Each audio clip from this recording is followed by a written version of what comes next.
तुलसी दल। लेखक ब्रह्म ऋषि सुभाष पत्री जी। गुरु लघु। गुरु अर्थात जो भारी है, अर्थात ज्ञान और अनुभव से भारी है। इसका विपरीत शब्द है लघु। लघु अर्थात जो हल्का है, अर्थात ज्ञान और अनुभव से रहित। समाज में गुरु शिष्य से हम आमतौर पर यही समझते हैं, सिखाने वाला और सीखने वाला। न तो गुरु का अर्थ सिखाने वाला है और न ही शिष्य का अर्थ सीखने वाला है। दरअसल कोई भी किसी को सिखा नहीं सकता, लेकिन अपने आप साधना की प्रक्रिया के माध्यम से सीखने का गुण जिसमें है, वह सीखने की प्रक्रिया को देखकर सीख जाता है। जो लघु है वे साधना की प्रक्रिया के माध्यम से गुरु बनते हैं। इसलिए यह स्पष्ट रूप से जान लेना चाहिए कि गुरु का अर्थ बोधन करने वाला नहीं है। साधना की प्रक्रिया के माध्यम से जो सिद्ध बने हैं वे गुरु हैं। इसको जानने के बाद गुरु नामक व्यक्ति का अनुसरण करने की कोई जरूरत नहीं रहती।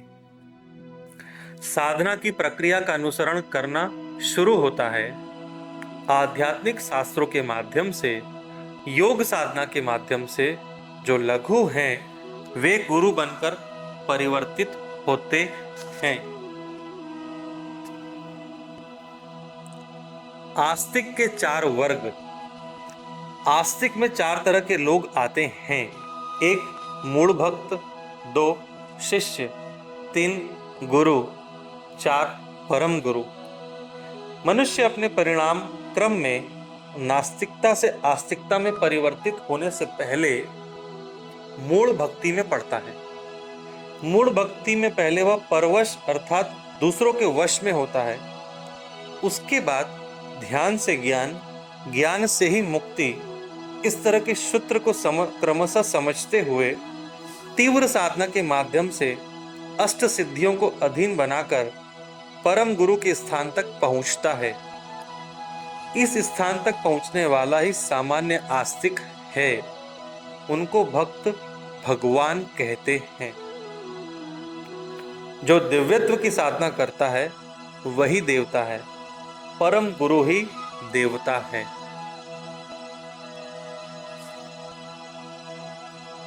मूढ़ भक्त शिष्य।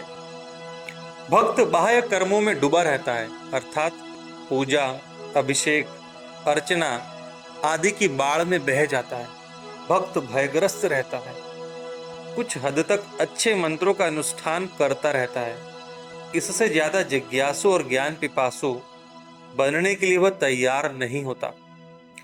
हमेशा पाही माम कहकर आर्तनाद करता रहता है। अपने इर्द गिर्द हमेशा विपदाओं को ही देखता रहता है। भक्त गुरु परम गुरुओं का आदर करता रहता है, लेकिन उनके जैसा बनने का प्रयास नहीं करता। लेकिन शिष्य चाहता है कि वह भी गुरु परम गुरु जैसा बने। जैसे वे परम गुरु बने हैं वैसे वह भी बन सकता है। इस बात को ग्रहण कर दीक्षा से ध्यान का आरंभ करता है। शिष्य भय को अपने वश में कर रखता है। न पाहिमाम करता है, न ही विपदाओं से डरता है। यही जिज्ञासु है जो क्रमशः मुमुक्षु बनता है। मुमुक्षु का अर्थ है मोक्ष की इच्छा रखने वाला तीव्र ध्यानी। मूढ़ भक्ति से कुछ भी नहीं होता, जो है उसका भी नाश होता है। तुरंत शिष्य बनना चाहिए।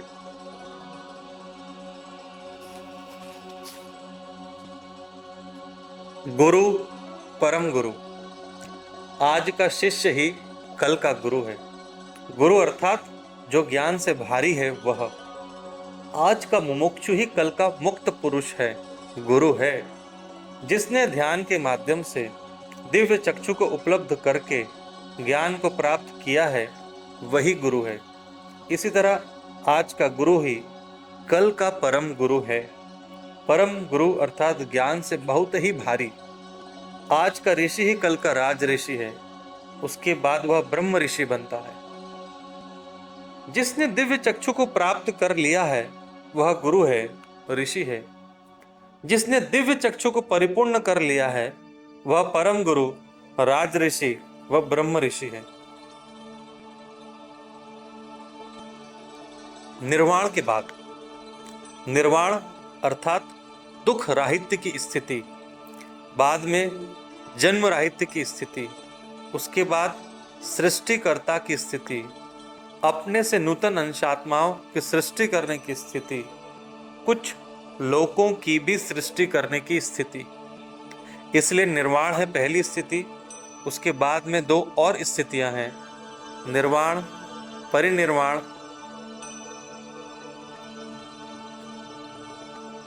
महापरिनिर्वाण, दुख राहित्य, जन्म राहित्य, सृष्टिकर्ता पदवी, ऋषि, राज ऋषि, ब्रह्म ऋषि, अरिहंत, बोधिसत्व, बुद्ध।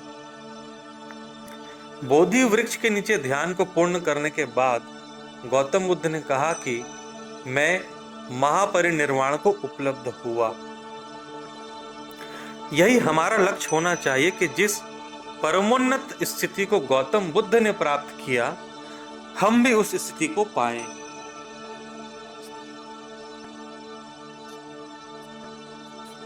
गुरु हमेशा हैं।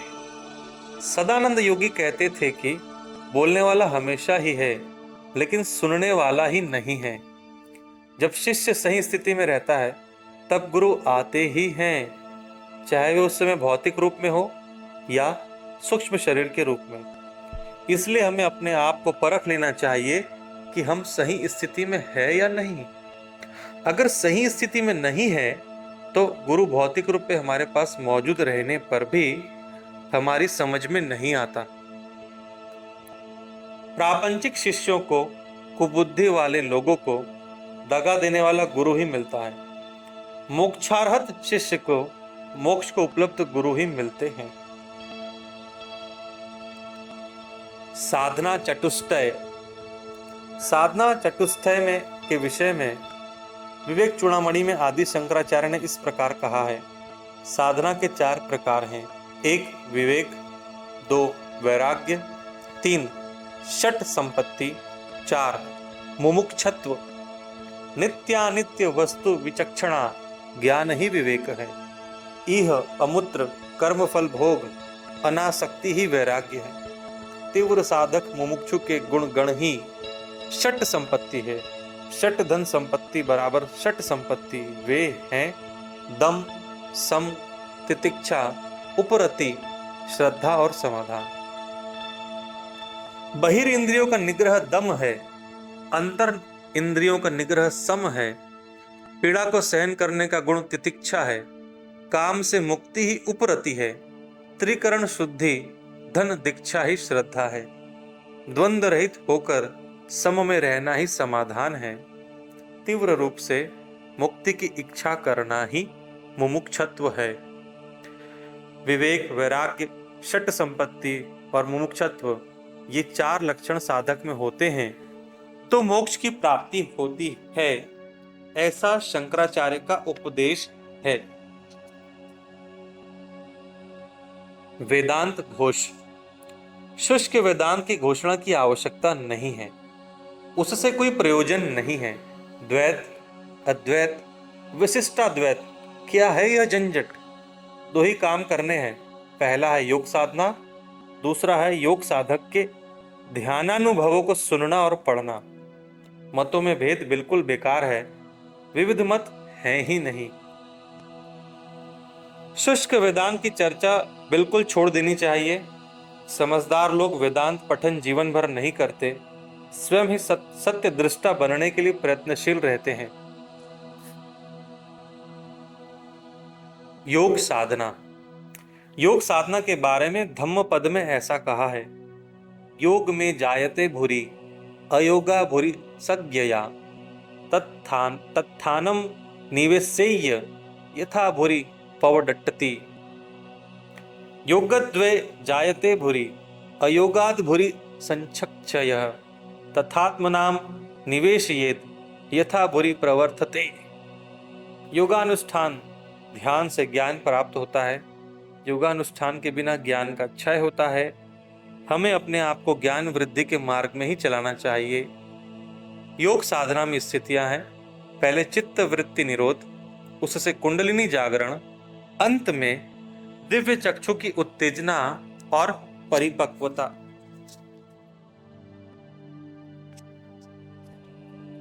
पतंजलि के अष्टांग योग। पतंजलि महर्षि ने जो प्रवचन किया है वही अष्टांग योग मार्ग है। 8 अंगों से युक्त साधना क्रम अष्टांग योग है।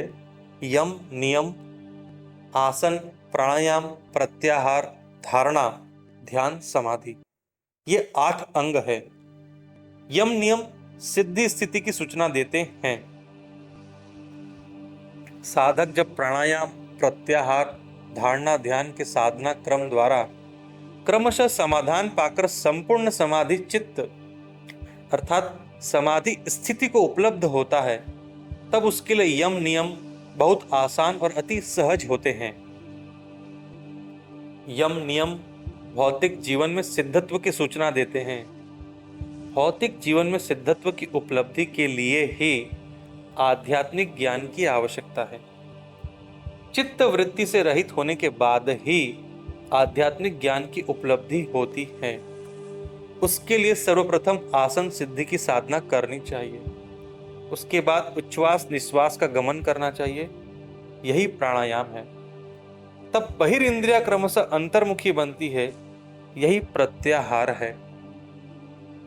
चित्त विचार रहित होकर अंतर इंद्रियां उत्तेजित होने के बाद अंतर्मुखी होकर द्योतक दृश्यों का गमन करना ही धारणा है। क्रमशः धारणा करने से सूक्ष्म शरीर का विमोचन होता है, यही ध्यान है। ध्यान के माध्यम से सभी समाधान उपलब्ध होते हैं, यही समाधि है। महर्षि पतंजलि द्वारा प्रवचित अष्टांग योग मार्ग का अवलंबन करना ही हमारा कर्तव्य है।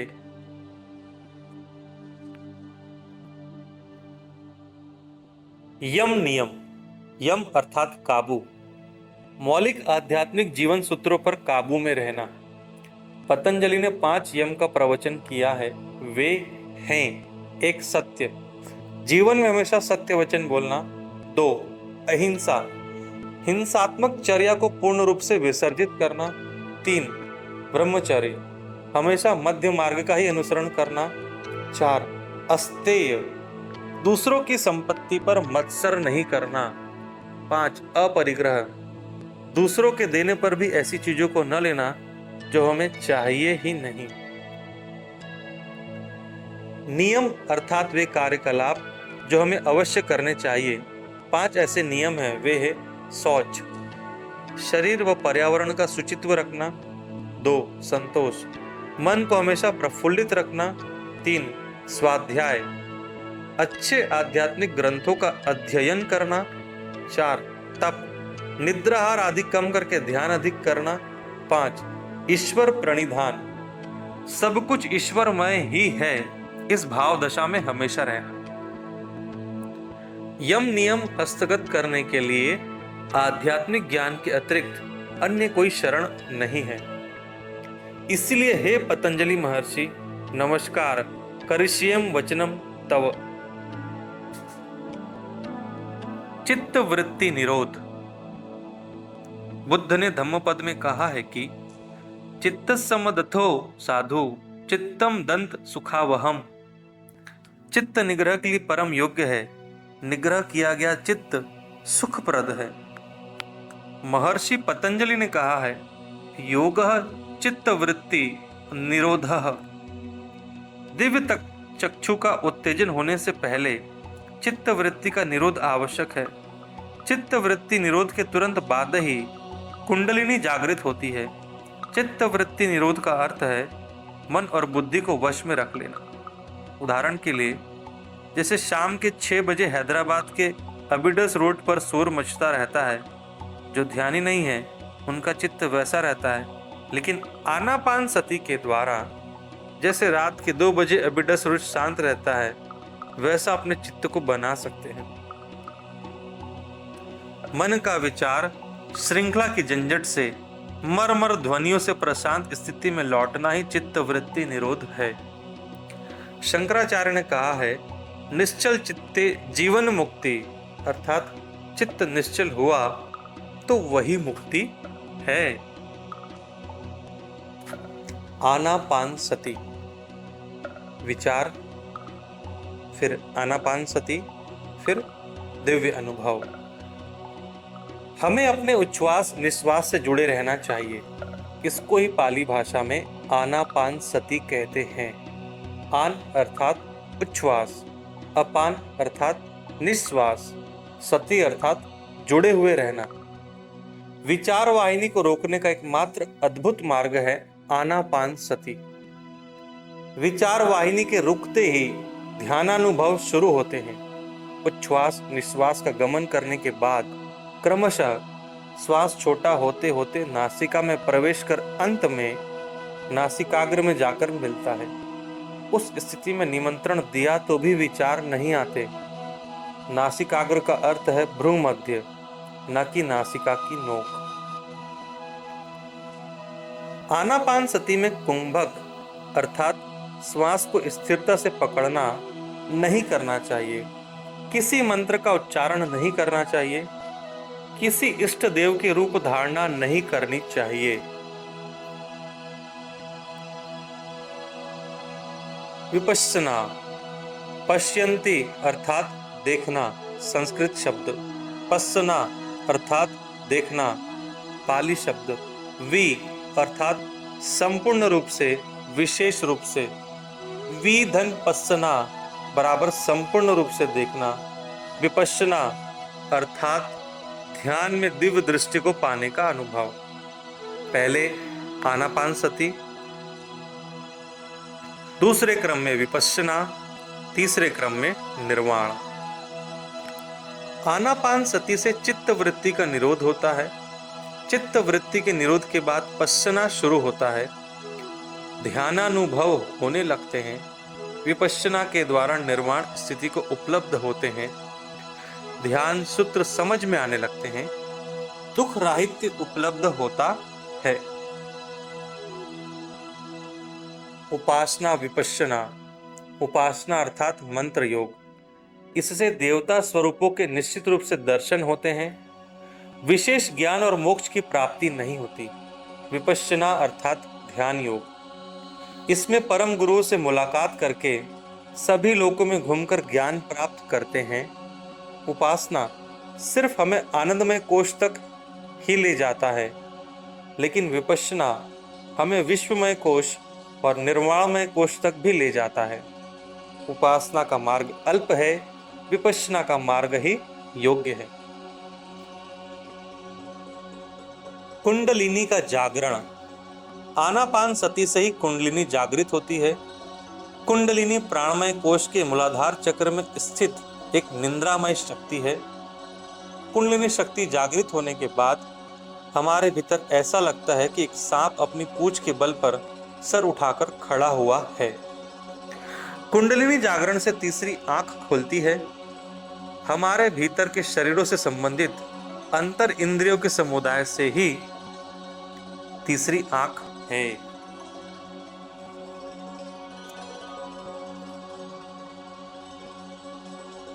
नाड़ी मंडल की शुद्धि। हमारे नाड़ी मंडल में अर्थात प्राणमय कोश में लगभग 72,000 नाड़ियां हैं। नाड़ी का अर्थ है प्राणमय शक्ति के प्रवाहमान होले की नली अर्थात एनर्जी ट्यूब। आनापानसति शुरू होते ही नाड़ी मंडल की शुद्धि भी शुरू होती है। लेकिन क्या नाड़ियां साधारणतः शुद्ध नहीं रहती है? कुछ शुद्ध रहती है, कुछ अशुद्ध। हमारे पाप कर्मों से वे अशुद्ध रहती है। धूल भरी नली जैसे सभी अशुद्ध नाड़ियां मात्र आनापानसति से ही शुद्ध होती है। कुंडलिनी जागृत होकर जब नाड़ी संशोधन चलता रहता है, अन्नमय कोश में बहुत ही दर्द और बाधाएं होती है। चिढ़, क्रोध और नाराजगी भी अधिक होती है। इन सब का सहन करना ही चाहिए। भूख भी ज्यादा लगती है, इसलिए ज्यादा खाना खाना चाहिए। हम जितने समय ध्यान में रहते हैं मात्र उतने ही समय ये सारे दर्द रहते हैं, इसलिए डॉक्टर के पास नहीं जाना चाहिए, दवाइयों का उपयोग नहीं करना चाहिए। नाड़ी मंडल शुद्धि पूर्ण होने के बाद दिव्य चक्षु उत्तेजित होता है। षट चक्र सहस्त्रार। नाड़ी मंडल में प्रमुख चक्र इस प्रकार हैं: 1 मूलाधार, 2 स्वाधिष्ठान, 3 मणिपुर, 4 अनाहत, 5 विशुद्धि, 6 आज्ञा। अनेक नाड़ियां मिलकर जहां स्थित होती है वह चक्र होता है। प्रत्येक चक्र एक एक शरीर के साथ बंधा रहता है। षट चक्र और सहस्त्रार 7 शरीरों से संबंधित हैं। आनापान सती से कुंडलिनी जागृत होती है, फिर षट चक्रों में उसकी शुद्धि होती है। सहस्त्रार अंतिम स्थिति है। आमतौर से षट चक्रों को उतना महत्व नहीं देना चाहिए। सहस्त्रार ही सहस्त्र दल कमल है, यही सहस्त्र फणी सर्प है। जब कुंडलिनी सहस्त्रार में स्थित होती है तब निर्वाण को उपलब्ध होते हैं, तब निर्वाण में कोश जागृत होता है। निर्वाण स्थिति प्राप्त होने के बाद दिव्य चक्षु को उपलब्ध होते हैं। दिव्य चक्षु आनापान सती अभ्यास से थोड़े समय में ही चित्त वृत्ति रहित हो जाता है। चित्त वृत्ति रहित होते ही कुंडलिनी जागृत होती है। कुंडलिनी जागृत होकर सभी चक्रों को उत्तेजित करके सहस्त्रार में मिलने के बाद जो चाहिए उसे देखने की क्षमता आने के बाद दिव्य चक्षु खुलता है। दिव्य चक्षु परिपक्व होने के बाद हम भी परम गुरुओं की गिनती में आ जाते हैं। सविकल्प समाधि। समाधि अर्थात सभी आध्यात्मिक प्रश्नों का समाधान मिलने की स्थिति। सधन विकल्प बराबर विचार सहित। चित्त के शांत स्थिति में पहुंचने के बाद तथा कुंडलिनी का जागरण पूर्ण होने के बाद जो स्थिति होती है वही सविकल्प समाधि है। इसमें कुछ सूक्ष्म शरीर के अनुभव होते हैं। इसमें यह बात समझ में आती है कि मनुष्य केवल भौतिक शरीर ही नहीं बल्कि सूक्ष्म शरीर आदि समुदाय भी है। कुछ दूसरे लोगों के दृश्य भी देखे जा सकते हैं। इसलिए यह चर्म चक्षु को दिखाई देने वाला प्रपंच ही नहीं है। यह बात समझ लेंगे कि कई लोग हैं, दिव्य चक्षु भी है, लेकिन अपनी जन्म परंपरा के बारे में, कर्म परंपरा के बारे में, पुण्यात्मा के बारे में पूरा अनुभव नहीं रहता। समाधि स्थिति सविकल्प से आरंभ होकर क्रमशः निर्विकल्प में परिवर्तित होती है। निर्विकल्प समाधि निह धन विकल्प अर्थात निर्विकल्प अर्थात विचार रहित। इसलिए निर्विकल्प समाधि का अर्थ है विचार रहित स्थिति जिसमें संदेह का लेश मात्र भी न हो। दिव्य चक्षु के उत्तेजित होने के बाद की स्थिति। अपने पूर्णात्मा के बारे में सब कुछ समझी गई स्थिति। पूर्णात्मा अन्य परम गुरु परंपरा में अविच्छिन्न अनुसंधान में स्थित रहने की स्थिति। अपनी जन्म परंपरा के बारे में, कर्म परंपरा के बारे में, कर्तव्य निष्ठा के बारे में संपूर्ण रूप से समझी हुई स्थिति। निर्विकल्प समाधि अर्थात महापरिनिर्वाण स्थिति, सर्व संशय रहित स्थिति। हम निर्विकल्प होने के बाद ही अपने साथियों को सत्य का मार्ग दिखा सकते हैं। आत्मज्ञान, ब्रह्म ज्ञान। आत्मज्ञान अर्थात आत्मा से संबंधित ज्ञान, स्वयं अपने बारे में खुद जानना। यह समझना कि आप भौतिक शरीर मात्र नहीं बल्कि शरीरधारी भी हैं। यह जानना कि आप मूल चैतन्य हैं, यह ध्यान के माध्यम से ही संभव है। यदि आत्मज्ञान पहली सीढ़ी है तो ब्रह्म ज्ञान दूसरी। ब्रह्म ज्ञान का अर्थ है सकल चराचर सृष्टि का ज्ञान, करोड़ों करोड़ लोकों के बारे में सुस्पष्ट विज्ञान। आत्मज्ञान के बिना ब्रह्म ज्ञान असंभव है। आत्मज्ञानी ऋषि ब्रह्मज्ञानी ही ब्रह्म ऋषि है। अपनी निज स्थिति को जिसने जान लिया है वह आत्मज्ञानी है। जिसने अपनी बाह्य प्रकृति को समझकर उसे पूरी तरह अधीन कर लिया है वही ब्रह्मज्ञानी है। ब्रह्मज्ञानी होने के बाद ही ब्रह्म पदवी मिलती है। ब्रह्म का अर्थ है सृष्टिकर्ता। कुछ आत्माओं की, कुछ लोगों की सृष्टि करने वाला अर्थात स्वयं ही सृष्टि करने वाला।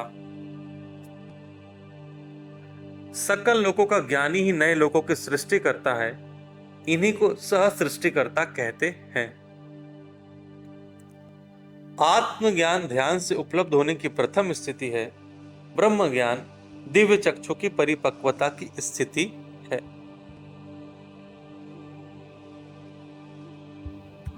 माया, माया इस शब्द के लिए सूत्र है या मा सा माया। या अर्थात जो, मा अर्थात नहीं, सा अर्थात वह, माया अर्थात माया कहते हैं। जो नहीं है अर्थात जिसका अस्तित्व नहीं है उसे माया कहते हैं। दरअसल इस दुनिया में दो चीज माया है, एक तो मृत्यु की भावना और दूसरी मैं अलग तू अलग की भावना। मृत्यु कहीं भी नहीं है, जो है सभी परिणाम क्रम ही है। जिसने जान लिया कि मृत्यु नहीं है उसने माया को जीत लिया।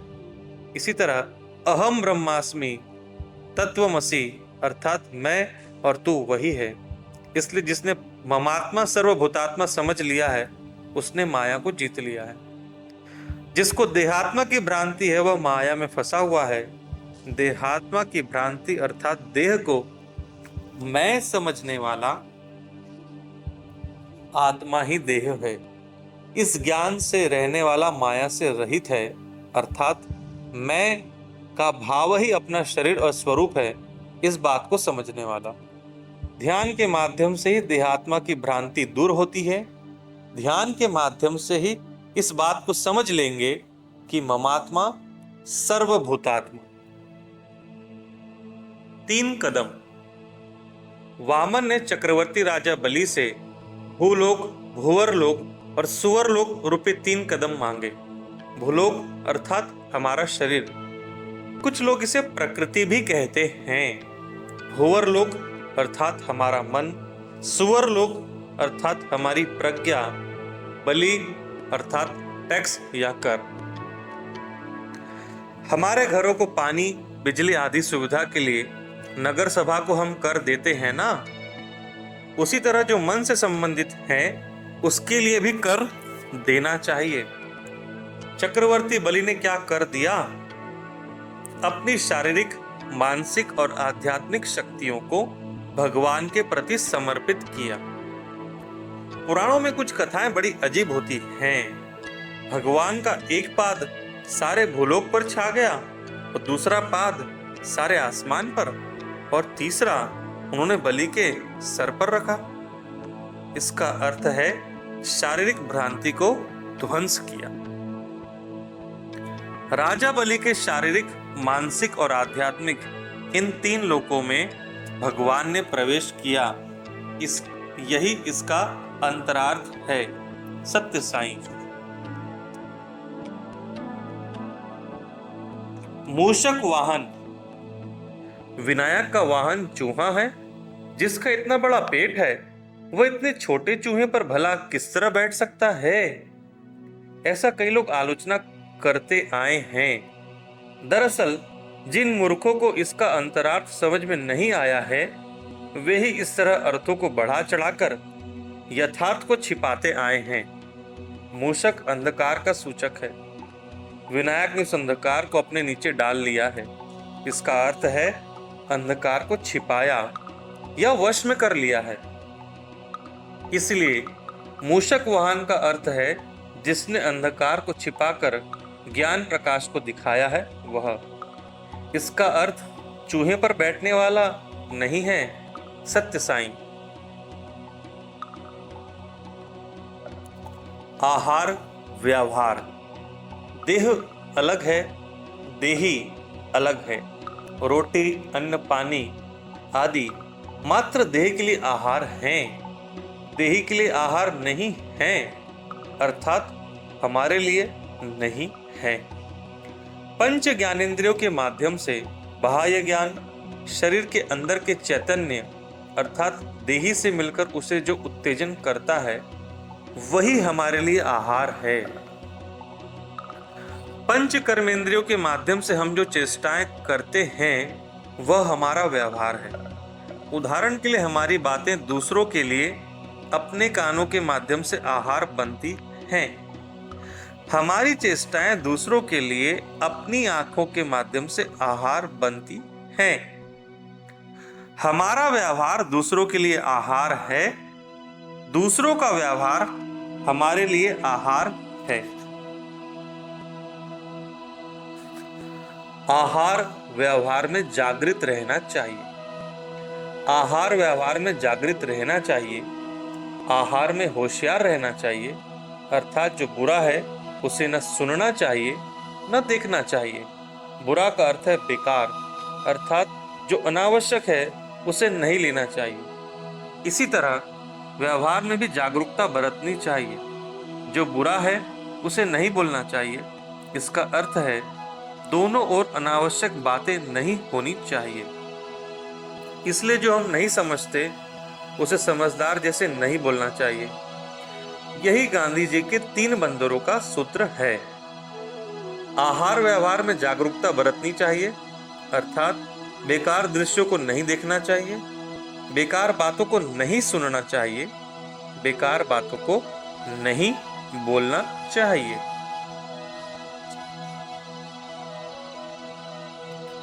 अशोक वन। सीता देवी अशोक वन में अशोक वृक्ष के नीचे फूट फूट कर रोई। क्या यह सच है? नहीं, इसमें वाल्मीकि का काव्य चातुर्य है। अज्ञानियों के लिए संकेत रूप से पति से अलग होकर वियोग के कारण सीता फूट फूट कर रोई, ऐसा उन्होंने कहा है। लेकिन वह महाज्ञानी व योगिनी हैं, उनके लिए शोक असंभव है। इसलिए उन्होंने कहा है अशोक वन, अशोक वृक्ष, अधन शोक बराबर अशोक, अर्थात जहां शोक नहीं है वहां। इसलिए सीता माता शोकग्रस्त हुई है, ऐसा कहना गलत है।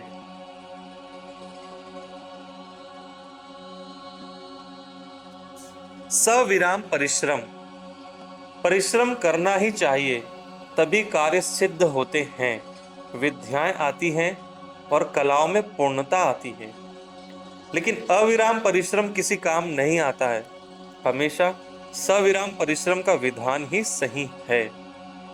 सधन विराम बराबर विराम सहित, अधन विराम बराबर विराम रहित। अविराम परिश्रम से आरंभ में ही वंचना होती है। अविराम अर्थात अति मोह। कभी भी अति मोह नहीं करना चाहिए।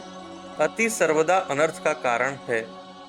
परिश्रम हमेशा सविराम ही करना चाहिए। मेनका प्रयोग। वशिष्ठ जैसे तुरंत ब्रह्मर्षि बनने के लिए अविराम परिश्रम करते रहे हैं विश्वामित्र। इंद्र ने उन्हें देखकर यह विधान गलत है, खुद को नुकसान पहुंचा रहे हैं, यह बात पहले से जानने के कारण उन पर तरस खाकर मेनका को भेजकर विराम की सुविधा बनाई। कुछ महीनों तक मेनका के साथ रहकर विराम पाने के बाद विश्वामित्र फिर से साधना करके अचिर काल में ब्रह्म ऋषि बन गए। मूर्खता से बर्ताव करने वालों को सहायता देने वाले हैं इंद्र, लेकिन उन्हें किस तरह चित्रित किया गया है। आतुरता हमेशा हानिकारक होती है।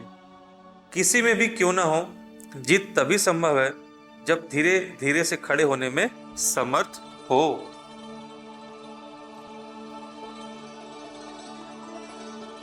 दत्तात्रेय मुनि अर्थात मौनी। वाक से जो मौन है वह महामुनि का अर्थ है चित्त वृत्ति से रहित। अधंत्री बराबर अत्रि अर्थात त्रिगुण से रहित। जो अत्रि है वही ध्यान के माध्यम से महामुनि होता है। जो अत्रि नहीं है वह त्रिगुण में डूबते उतराते रहने वाले त्रिगुणात्मक हैं।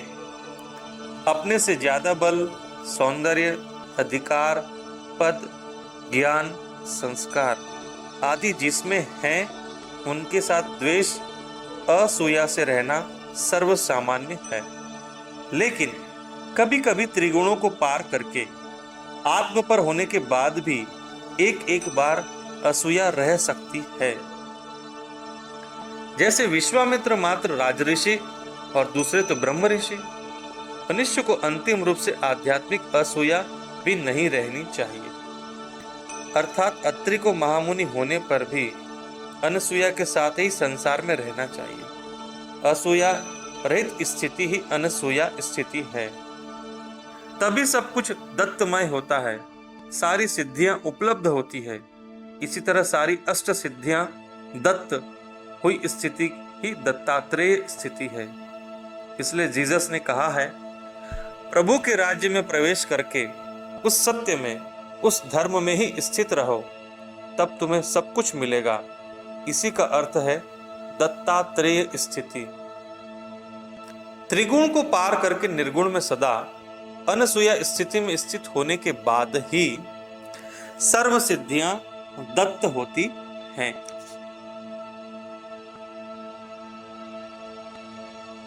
सात पर्वतों का अधिपति वेंकटेश्वर स्वामी अर्थात 7 पर्वतों वाला। 7 पर्वतों को पार करके जाना चाहिए, इसलिए लोग कहते हैं 7 पर्वतों वाला। लेकिन 7 पर्वत जो हैं वे 7 शरीरों को, 7 चक्रों को सूचित करते हैं।